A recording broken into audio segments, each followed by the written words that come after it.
Um dos últimos atos de vida de Moisés foi travar uma guerra contra o povo de Midian.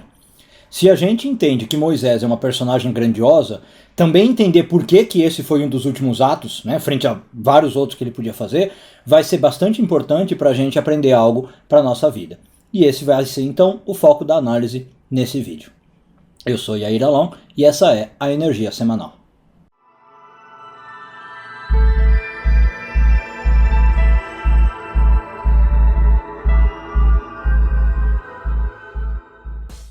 Vamos começar a entender então a pergunta que eu fiz antes da vinheta, né? Por que Moisés precisou guerrear com midianitas? E mais, por que isso foi um dos últimos atos da vida dele, né? Algo que por si só então ganha bastante destaque. Bom, vamos começar no nível literal e depois a gente vai para o que a gente chama Sod, né? A Kabbalah, o nível secreto aí. Bom, os midianitas aparecem na porção anterior de Pinhas como aquele povo que aceitou entregar as suas filhas para prostituição para derrubar o povo de Israel, né? Então foram mulheres midianitas que entraram no acampamento, começaram a seduzir os israelitas para causar a destruição deles. E a gente sabe que dá certo, né?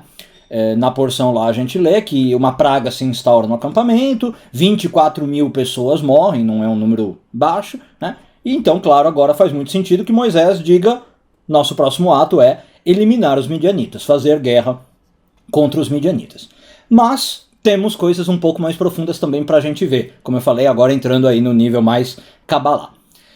Todos os povos que são mencionados na Torá, né, que não são o povo de Israel, representam algo que a gente tem que corrigir em nós, algo que a gente tem que retificar, tá? Então, é como se fosse, Israel representa o caminho para a espiritualidade, os outros povos inimigos são caminhos que desviam a gente da espiritualidade, né? São então arqui-inimigos que a gente tem que aprender a derrotar. Bom, e aí a gente então tem que entender um pouquinho o que os midianitas representam nesse sentido. Para a gente chegar nesse entendimento, eu vou sugerir que a gente leia junto um versículo, que é o versículo 8 do capítulo 31 de Números, estou projetando aí na tela. Então a Torá conta que eles foram fazer guerra com os midianitas, mataram os homens lá, e aí diz, Ve'et malchei Midian hargu al halaleichem, e mataram também os reis de Midian. Et Evi, então Evi, Rekem, Ve'etzur, Ve'ethur, Ve'etrevá, são os nomes dos reis, Hameshet malchei Midian, 5 reis de Midian. Ve'et Bilam ben Beor, e também Balaão, né? Bilam, filho de Beor, Hargu Beharef, mataram a fio da espada. Então vamos entender esse versículo. Primeira coisa que já chama a atenção do Rashi, né? Por que a Torá precisa dizer que são 5 reis? Ela deu os nomes, né? Qualquer criança, acho que com 5, 6 anos de idade, saberia dizer que são 5. Por que a Torá precisou dar os nomes e depois falar 5 reis de Midian? Para a gente entender que, embora fossem 5 indivíduos isolados, eles não estavam isolados, eles representam um grupo, né? Esses 5 são uma mesma ideologia, esses 5 são uma mesma mentalidade, a mentalidade midianita. Tá? A gente pode entender até que eles estavam juntos fisicamente quando eles foram mortos, né, pelo povo de Israel. Então eles são 5 indivíduos que representam um mesmo processo, um mesmo... deu para entender, né? Um mesmo grupo. Agora, pergunta número 2. Nesse versículo, vocês viram, Bilam é mencionado, Balaão. O que Bilam está fazendo aí, né? Bilam não era rei de Midian. Por que ele é mencionado? O Midrash agora responde para nós. Diz que o Bilam estava com esses 5 reis cobrando o salário pelo trabalho feito. Lembra que o Bilam ele tinha sido contratado para acabar com o povo de Israel. Então ele tinha um salário para receber. As maldições não deram certo, aí ele veio com a ideia da prostituição e essa deu certo, como a gente falou. Matou 24 mil pessoas. Então ele estava lá pegando o salário dele, né, cobrando a recompensa. E aí foi morto também nesse mesmo ato, tá? Bom, então aí agora a gente fica claro que Midian é oposto a Israel. Mais especificamente, os sábios dizem que Midian é oposto a Moisés em especial. Vamos entender por quê. Moisés é tido na tradição, essa é uma figura bem clara, né, como o auge da humildade, o ápice da humildade, né? Então o que é a humildade? O meu ego nada inflado, o meu ego totalmente sujeito a Deus. Moisés é o cara que fala assim, não importa o que eu quero, não importa os meus desejos, as minhas vontades, importa o que Deus espera de mim, o que Deus quer de mim, né? Eu vou fazer o que Deus manda, eu sou um canal de Deus, um mensageiro. Não é à toa que Moisés é chamado no Zohar, por exemplo, de Raya Mehemna, né, o termo aramaico para pastor fiel. É isso que Moisés é, de fato. Então, se Moisés representa essa sujeição do ego, né, essa humildade, Midian vai representar o oposto. Até mesmo na etimologia, tá? Midian vem da palavra hebraica que quer dizer discutir, no sentido de brigar. Como assim? Deus espera que eu faça algo, né, e eu não concordo com o que Deus quer. Midian representa aquela pessoa que tem um desejo, ela quer algo na vida, ela quer alguma coisa, e não importa o que o universo espera dela, o que Deus espera dela, né? Não importa as forças maiores do que ela. Aquela pessoa quer, e ela vai atrás daquilo, né? Então é a pessoa que não aceita a missão dada pelo universo, ela não aceita o que Deus espera dela, entendeu? É nesse sentido que é o brigar, né? O discutir. Deus me fala, faz isso, eu falo, não vou fazer. E aí, claro que nesse sentido também é o ego oposto de Moisés. É o ego inflado, né? É um ego muito forte. Eu tenho, como eu falei, meus desejos, minhas vontades, eu quero que seja assim e vai ser assim. Então, faz sentido que realmente o ato final da vida de Moisés, né, o símbolo aí da humildade, seja eliminar esse tipo de gente, seja eliminar Midian. É como se assim ele terminasse a sua história com chave de ouro, né? É o selo da vida dele. Ele chega no ápice, olha, Moisés, o mais humilde dos homens, eliminou o que representa o contrário disso, né? O ego inflado. Agora, tem mais uma pergunta aqui pra gente fazer, né? Por que voltamos à ideia dos 5, né? Não no sentido que o Urashi falou, que esses 5 são um, mas se Moisés representa uma ideia oposta a Midian, ok, já é a relação de 1 para 1. Por que eu precisava falar de 5 reis? Né? Ou seja, eu estou opondo, na verdade, 5 nomes a Moisés. E aí os sábios explicam que, na verdade, o que acontece? Esses 5 são paralelos aos 5 livros da Torá de Moisés. Então Moisés também tem 5 estruturas, digamos, dentro dele, né? Gênesis, Êxodo, Levítico, Número, Deuteronômio, e esses 5 reis são opostos a cada uma delas. Então, se a gente lembrar os nomes dos reis, vai ficar um paralelo. Evi representa Gênesis, Requem representa Êxodo, Tsur representa Levítico, Hur representa Números e Reva representa Deuteronômio. Né? Então, é como se fosse assim, Moisés está dando um processo, ao escrever a Torá, de 5 passos, que nos leva para a espiritualidade, para o ego saudável, sujeito a Deus e na espiritualidade. Mas esses passos também existem por outro lado, representado por Midian e esses 5 reis. Né? Então eu também teria essa Torá invertida, digamos assim. Bom, e aí, claro, falta então para a gente encerrar o vídeo analisar quais são esses 5 passos que podem nos levar para o ego Moisés, né, o ego saudável de Moisés, ou o ego Midian, o ego que disputa. E aí a gente vai ter que usar um pouquinho de conhecimento de hebraico, sinto muito, infelizmente não tem como fazer essas análises só na base da tradução, né, mas não tem problema, vai dar para a gente entender. O primeiro rei, Evi, né, que é ligado a Gênesis, vem da palavra hebraica Tava. Tava é o nosso desejo, nossas ambições. Então é assim, a primeira coisa que eu tenho talvez na vida é isso. Não é à toa que é Gênesis, tá?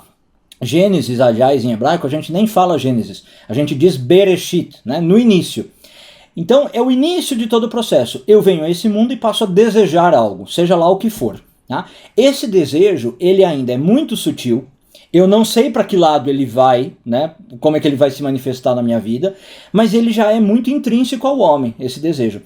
É uma coisa tão sutil que a Kabbalah diz que não dá muito para a gente analisar. Né? Pensa assim, por que alguém tem um desejo? Por que alguém deseja certos objetos? Não sei, mas a gente vem com esses desejos. Esse é o Evi, é o início de todo o processo, é o livro de Gênesis. Uma vez que eu tenho esse desejo, o próximo rei é o Requem. Requem vem da palavra hebraica planejar. Né, fazer uma estratégia de como eu vou atingir aquele desejo que eu tive. Tá? Não é à toa então também que Requem está ligado a Êxodo, que é um livro que basicamente foca em quê? Planejar a estrutura do tabernáculo. Né? Como é que vai ser? Todos os detalhes, todas as peças do tabernáculo. Então veja, eu posso construir um tabernáculo para a espiritualidade, que é o que Moisés faz na Torá, ou eu posso ser Requem, esse segundo rei, e estou planejando um tabernáculo por outro lado. Né? Tá dando para entender? Bom, uma vez que eu tenho o desejo, comecei a planejar, o terceiro rei é Tsur. Tsur, em hebraico, significa rocha. Tá? E a ideia, claro, é de solidez, de força. Em que sentido? Uma vez que eu desejei e planejei, agora eu começo a me fortalecer para ir atrás daquilo que eu quero. Fortalecer em dois sentidos, tá? Primeiro, fortalecer no sentido constância. Me determinar a ir atrás do que eu quero. Né? Todo mundo já passou pela experiência de ter um desejo, faz os planos e larga. Então, faltou o tsur, faltou esse terceiro passo. O tsur é o que evita que isso aconteça, né? Eu me determino a ir atrás. E também força no sentido, eu começo a ganhar as forças necessárias para executar o que eu preciso. Eu começo a juntar as ferramentas, o material que eu vou precisar para manifestar o meu desejo. Tá? Esse é o terceiro passo. Aí vem o quarto rei, o quarto passo, Hur. Hur em hebraico significa buraco. Talvez seja difícil entender por que esse é o quarto passo, mas vamos lá. Se a gente entender a linguagem da Torá, fica fácil. Quando a gente vai na Torá ver uma guerra, né, em que o povo vai conquistar o outro, geralmente Israel vai conquistar o outro, a Torá fala que você tinha que analisar primeiro o buraco que aquele povo tinha, no sentido, o ponto fraco. Né? O buraco no sentido estratégico de onde você vai penetrar naquele povo, por onde você vai invadir aquela cidade. Imagina uma muralha, tem um buraco na muralha, uma brecha, é por ali que você vai entrar. Então Hur representa o quê? Eu, depois de desejar, planejar e me fortalecer, eu ver qual vai ser o meu primeiro passo. Qual vai ser minha estratégia inicial, já na prática, para conquistar aquilo que eu quero. Eu vou ver onde é o ponto mais fácil para eu começar. Tá dando para entender? Esse é o Hur, né? Qual é o espaço que está mais aberto para eu seguir por ali, para eu por ali chegar onde eu quero. E aí, por fim, quando isso acontece, eu começo a agir, eu culmino no quinto passo, que é o rei chamado Reva. Bom, Reva, literalmente em hebraico, significa um quarto, né? 25%, a quarta parte. Mas os sábios ensinam para nós que a gente não tem que ler Reva como Reva. A gente tem que dar uma pequena invertida nas letras e ler Ervá. O que é Ervá em hebraico? É o nome que a gente dá para as relações proibidas.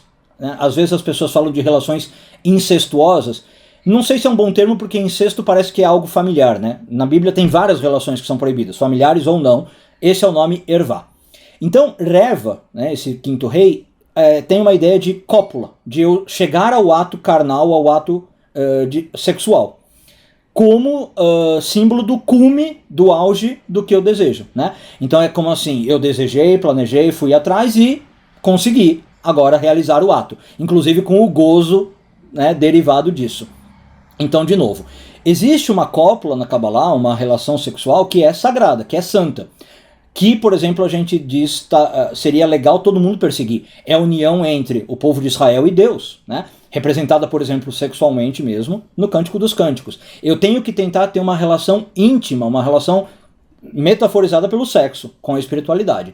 Só que pode ser pro outro lado, e aí é o Reva, né? Erva. São as relações sexuais proibidas, as relações sexuais das quais eu deveria me afastar. Tá dando para entender? Aliás, o próprio povo de Midian, como a gente falou, não é à toa que esse é o quinto rei de Midian, usou disso, né? Eles conseguiram pôr no meio do povo de Israel essas relações proibidas, relações de prostituição com as suas filhas ali seduzindo os homens, né? Então é o auge da sexualidade distorcida. E não sexualidade agora no sentido sexo, percebe? Mas como esse processo de eu desejo algo, eu quero algo, e aí uma hora eu concretizo. Então, acho que agora ficou bem claro por que esses 5 que são opostos a Moisés. Né? Moisés estabeleceu para nós 5 passos, dos quais eu sujeito o meu ego a Deus, a espiritualidade, e atinjo a espiritualidade. Né? Chego na cópula sagrada. Esses 5 reis são opostos, estão indo no caminho oposto. Então, quando a gente começa a entender essa análise, como eu falei, fica fácil ver por que a Kabbalah disse que o povo de Israel representa a espiritualidade e todos os outros povos representam o que eu tenho que corrigir para chegar na espiritualidade. Então, com o vídeo de hoje, fica claro qual é especificamente o papel de Midian, né? O que Midian representa nas nossas vidas e como é que a gente corrige isso para viver uma vida bem mais interessante. Um bom dia a todos, uma boa semana a todos, Shavua Tov e tudo de bom.